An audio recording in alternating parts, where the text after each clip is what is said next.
எப்போ ஆன்மீகத்தை விட்டு இது திராவிட மண் பெரியார் மண்ணுன்னெல்லாம் பேச ஆரம்பித்தோமோ அப்போ தான் இந்த அசிங்கங்கள் ஜாஸ்தியாகி இருக்கிறது. ஆன்மீகமே தேவையில்லை அப்படின்னாக்க எங்கேருந்து வேல்யூ சிஸ்டம் கற்றுக் கொடுப்பீங்க குழந்தைங்களுக்கு? மகாபாரதத்தை காண்பித்து ராமாயணத்தை காண்பித்து சமூகம் எப்படி இருக்க வேண்டும், நாம் எப்படி இருக்க வேண்டும்ன்றதுக்கெல்லாம் அது ஒரு உதாரணம். ஆனால் அதை வேண்டாங்கிறோமே. இப்போ பெரியாரையோ இல்லை அம்பேத்கரையோ இவங்கெல்லாம் படிக்காம நம்ம மகாபாரத்தையோ ராமாயணத்தையும் படித்தா இப்போ இந்த தப்பெல்லாம் நடக்காமல் இருக்குமா மேம்? பெரியாரை வச்சு நீங்கள் என்ன கற்றுக் கொடுப்பீங்க வர சமுதாயத்திற்கு, இளம் இவங்களுக்கும் என்ன கற்றுக் கொடுப்பீங்க? பெரியார் தான் பெண் குழந்தைங்க படிக்கிறதுக்காக நிறைய சும்மா அதே பேசாதீங்கம்மா, இந்த உருட்டெல்லாம் விடுங்க.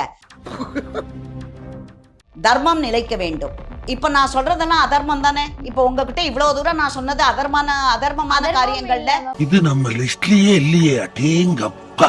அதுல ஒருத்தர் 10 பேரை கல்யாணம் பண்ணிக்கிட்டு இருந்தா இல்ல 10 பெண்களோட உறவு வச்சுட்டு இருந்தா அதெல்லாம் ஓகே உங்களுக்கு? பஞ்சபாண்டவர்களுக்குமே 5 நீங்களே ஏன் ஒரு சிலபஸ் பண்ணல அதுக்கு? சரி, இந்த மகாபாரதம் வேண்டாம், ராமாயணம் வேண்டாம், அதுக்கு ஆல்டர்னேட் ஏதாவது டெவலப் பண்ணிருக்கீங்களா இந்த 70 வருஷத்துல? ஒரே ஒரு திருக்குறள் தான் இப்போதைக்கு இருக்கு கையில.